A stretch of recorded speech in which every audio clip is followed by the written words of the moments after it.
শুভেচ্ছা জানাচ্ছি সবাইকে। পরের অংশ থেকে অর্থাৎ বিদ্রোহী কবিতার পরের অংশ আমরা শুরু করতে যাচ্ছি। আমি আমি চক্র, এখান থেকে শুরু হবে। আমি চক্র ও মহাশঙ্খ। আমরা জানি যে বিষ্ণুর চার হাতের চারটা অস্ত্র থাকে বা চারটা বস্তু থাকে, তার মধ্যে আমি চক্র এটা হচ্ছে একটা আধ্যাত্মিক অস্ত্র, যেটার মাধ্যমে অশুভ শক্তির বিষ্ণু কি করেন, দমন করে থাকেন।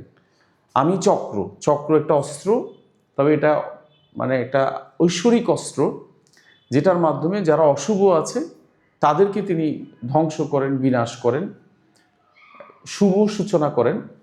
আচ্ছা, আমি চক্র এটা একটা অস্ত্র, ঐশ্বরিক অস্ত্র আমি বলেছি।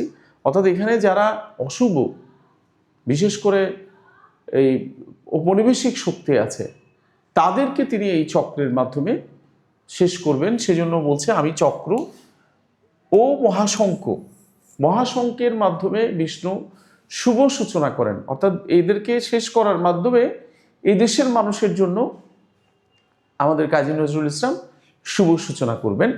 এই কথাটা আমি প্রণবনাদ প্রচণ্ড। প্রণবনাদ হচ্ছে ওম ধ্বনি, অর্থাৎ সর্বশক্তিমান। তিনি প্রচণ্ড সর্বশক্তিমান, এটা এখানে প্রকাশিত হয়েছে। আমি প্রণবনাদ প্রচণ্ড। নাদ মানে হচ্ছে যে, নাদ মানে ধ্বনি বা আওয়াজ, প্রচণ্ড মানে তীব্র বা খুব।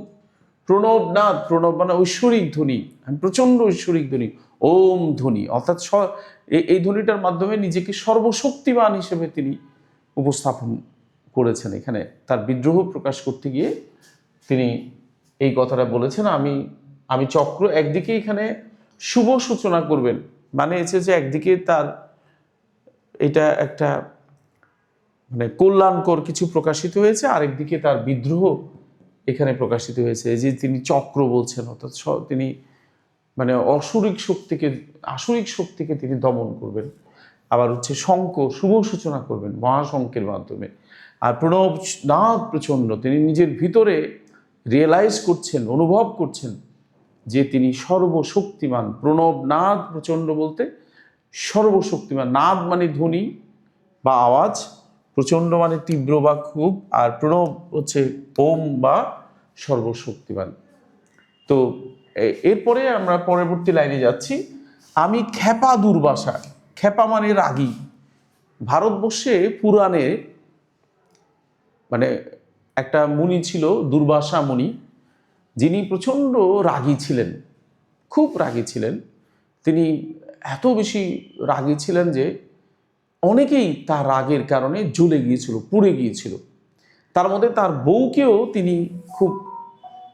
বউকেও শেষ করে দিয়েছেন। কেন? তার বউ একটু দুশ্চরিত্র ছিল। তো বউকে বলেছিল যে তোমার 100টা অপরাধ আমি ক্ষমা করব, তবে 99টা অপরাধ তোমার ক্ষমা করব, কিন্তু 100টা অপরাধে তোমাকে সাজা দেব। তো দুর্বাসা মুনি সেরকম তাকে 100টা যখন 99টা অপরাধ করেছিল, তখন কিন্তু তিনি সাজা দিয়েছিলেন। 100টা অপরাধের পর তাকে সাজা দিয়েছিলেন। তো যাই হোক, আমি ক্ষেপা দুর্বাসা, তিনি যখন ক্ষেপে যান তখন কিন্তু সব কিছু লণ্ডভণ্ড করে দেন এই দুর্বাসা মুনি। অনেকেই তার রাগের আগুনে পড়েছিল। তো কবি বলছেন আমি ঠিক সেরকম ক্ষেপা দুর্বাসার মতো, আমার প্রচণ্ড রাগ আছে অত্যাচারীর উপর। সুতরাং অত্যাচারীদের, শোষকদেরকে তিনি রেগে ওই ক্ষেপা দুর্বাসার মতো সব কিছু রেগে একদম পুড়িয়ে দিবেন। এখানে তার বিদ্রোহ প্রকাশিত হয়েছে। আমি বিশ্বামিত্র শিষ্য। বিশ্বামিত্র মুনি, যিনি ছিলেন ক্ষত্রিয়, হিন্দুদের চতুর্বর্ণ আছে, ব্রাহ্মণ, ক্ষত্রিয়, বৈশ্য, শূদ্র। তিনি ছিলেন ক্ষত্রিয়। এই ক্ষত্রিয় থেকে তিনি অনেক তপস্যা করে তিনি ব্রাহ্মণত্ব লাভ করেছেন। তিনি ব্রাহ্মণ হয়েছেন, ব্রাহ্মণত্ব লাভ করেছেন। তো কবিও বলছেন তিনি অনেক তপস্যা করে এই দেশকে শোষকের শাসনের হাত থেকে, অত্যাচারের হাত থেকে তিনি নির্যাতিতদেরকে বাঁচাবেন। তো অনেক সাধনা করে তিনি শিষ্য, মানে হচ্ছে যে মানে ছাত্র বুঝায়, বিশ্বামিত্র শিষ্য, অর্থাৎ ক্ষত্রিয় থেকে যিনি অনেক তপস্যা করে ব্রাহ্মণ হয়েছেন। তো কবি বলছেন আমি অনেক তপস্যা করে ঠিক সেরকম তপস্যা করে শোষণের হাত থেকে এই দেশকে রক্ষা করব। তো আমি দাবানল দাহ, দাহ মানে হচ্ছে আগুন, দাহ শব্দের অর্থ আগুন। আর দাবানল তো আমরা জানি যে একটা প্রাকৃতিক আগুন, বনের মধ্যে হঠাৎ করে আগুন লাগলে ভয়াবহ রূপ ধারণ করে বনের সমস্ত পশু প্রাণী সব শেষ করে দেয়।